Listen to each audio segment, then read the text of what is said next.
What causes violence? I read a book a little while ago about the roots of modern violence that led me to believe that the way we tend to respond to violence actually makes it more likely to recur, not less likely. So, the book that actually revolutionized my view on violence is called Violence, Reflections on a National Epidemic by James Gilligan. And Gilligan was the head psychiatrist of the Massachusetts prison system. I believe he worked in that role or similar ones for about 25 years. And he spent a lot of time interviewing violent men and kind of figuring out what made them work and what was motivating them. And so one of the interesting things he said is a lot of criminals aren't really super aware of what was motivating them emotionally or why they killed people and did violent crimes and things like that. However, those who were aware, they tended to give some variant of the answer of that person disrespected me and I had to retaliate. And so here's a quote from his book. When you sit down and talk with people who repeatedly commit such crimes, as in violent crimes, what you hear is, I never got so much respect before in my life as I did when I first pointed a gun at somebody. Or, you wouldn't believe how much respect you get when you have a gun pointed at some dude's face. And so sort of what he was filtering out from all of these interviews is that a lot of these men had felt very disrespected, like in their lives overall. And then suddenly when they were acting violent, they got this level of kind of a quality of attention that they had never really had before and that they didn't really have access to any other way. You know, as Gilligan kind of distilled down his interviews and his research, he basically identified 3 preconditions that tend to be present for an individual who commits highly violent crime. And I'm just going to read you the 3 preconditions straight from his book. The first precondition is probably the most carefully guarded secret held by violent men, which it took me years of working with them to recognize, precisely because they guard it so fiercely. This is a secret that many of them would rather die than reveal. I put it that extremely because many of them, in fact, do die in order not to reveal it. They try so hard to conceal this secret precisely because it is so deeply shameful to them, and of course, shame further motivates the need to conceal. The secret is that they feel ashamed, deeply ashamed, chronically ashamed, acutely ashamed, over matters that are so trivial that their very triviality makes it even more shameful to feel ashamed about them, so that they are ashamed even to reveal what shames them. And so Gilligan really highlighted something that to me was pretty revolutionary and that I didn't understand, which was that shame in a vast majority of cases, he would claim every case he's seen or close to it, but shame was the emotionally motivating driver behind a lot of these crimes. And you can kind of see that, you know, the people who would care a lot about getting respect and about getting, sort of affirmation in a way they'd never received it before would be people who are just chronically doused in this shame. It's interesting. He tells the stories of several people in this, but one of them really stuck out to me. And it was about a man who had killed a woman after she had offered him a ride. Basically, his car broke down. He knew her. I think it was from a university class or something. And she gave him a ride. And after the ride, he was so humiliated to have received a ride from a woman and to have had his car broken down in front of a woman that he killed her. And I think this story really kind of demonstrates the kind of difference between people who are experiencing chronic toxic shame and those aren't. Because there exist many men who would happily receive a ride from a woman and they wouldn't really care. But for someone who is dealing with this toxic chronic shame, they respond to these events in kind of very different ways than other people would. And what you can kind of see from some of the stories that Gilligan parses out is that people who are chronically shamed can be triggered to violence with much smaller events than people who are not experiencing this kind of deep chronic shame.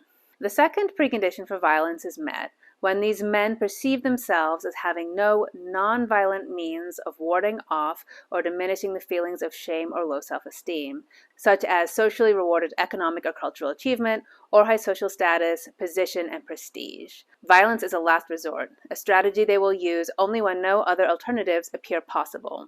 And so another thing he's pointing out here is that generally people of higher social status do not tend to engage in violence. And the reason of that is they have other ways of dissipating their shame or managing their shame that are not available to people of lower social class. And, I don't necessarily mean this in a sort of wealth or not wealth position. If you are not very wealthy, but you are very well respected in the community, this is also a position potentially of higher social status.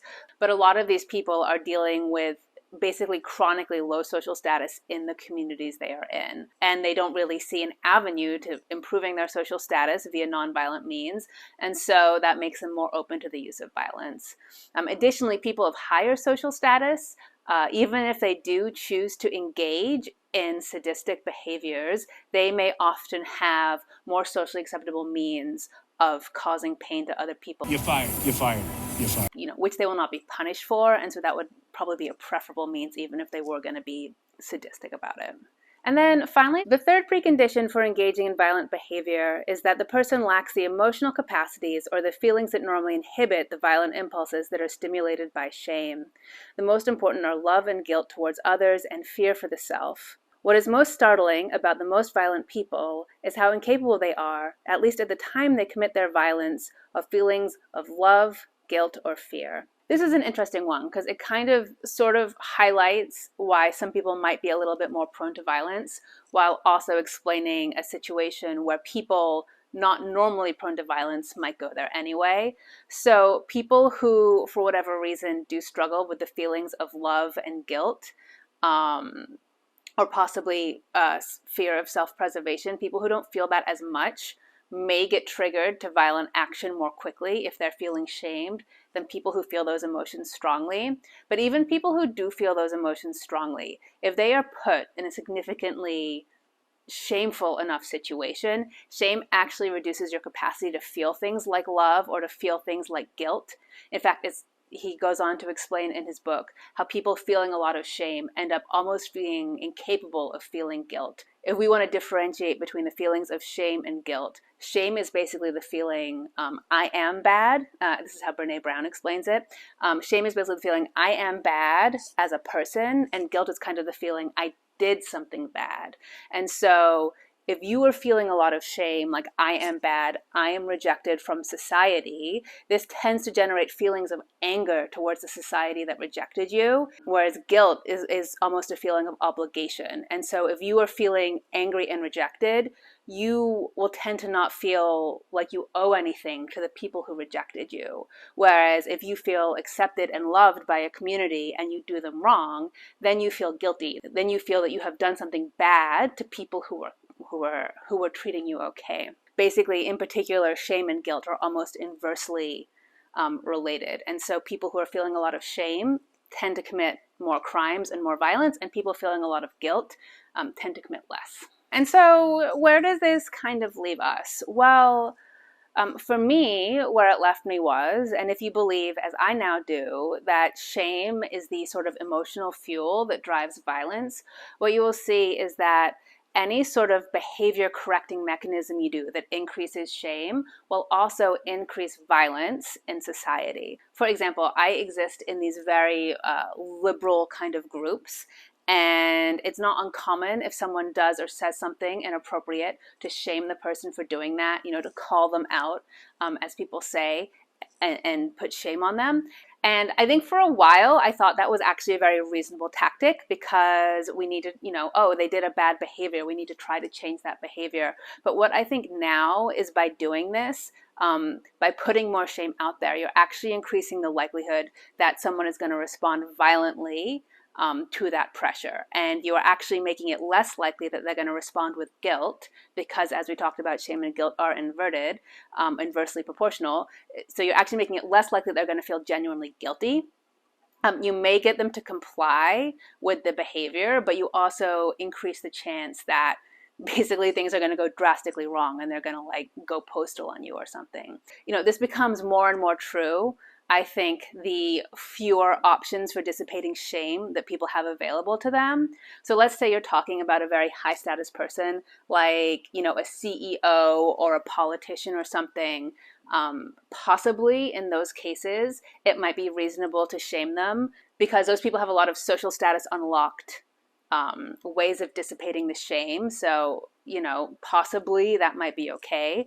But if you start shaming people who don't have a lot of social status or who don't have a lot of standing in society, you're kind of putting them in a position where they basically have nothing to lose. And so why not just resort to violence, right? Why not resort to violence to kind of try to mitigate these feelings of shame? I kind of see a little bit in America. I think that's been happening. I think it is connected. I don't think it's the only reason, but I think it's connected to why we are seeing a rise in people kind of being openly willing to embrace violence as a way of getting their means done. I think it's connected to the fact that these people are feeling a lot of shame and they don't see any way of advancing up the social hierarchy. If we do things that are going to increase that shame, I think we're also going to be doing things that increase the associated violence. It's also an issue I have with the prison system, and that was Gilligan's, I think, primary argument, is that while, yes, we do need to kind of take violent people out of society, if we want to really reform them to not be violent, we cannot have this deeply humiliating, punishing system because they basically just come out the other side of it being even more violent. For the most part, my intention of this video was just to kind of highlight the connection between shame and violence. In particular, if we could try to encourage people to feel guilt rather than shame, I think that would make a huge difference. Learning the differences between what types of things create guilt and what types of things create shame would be really useful for finding better ways of reforming people's behavior. Anyway, that's all I got for now, but I hope you have a good day and I will see you next time. Bye.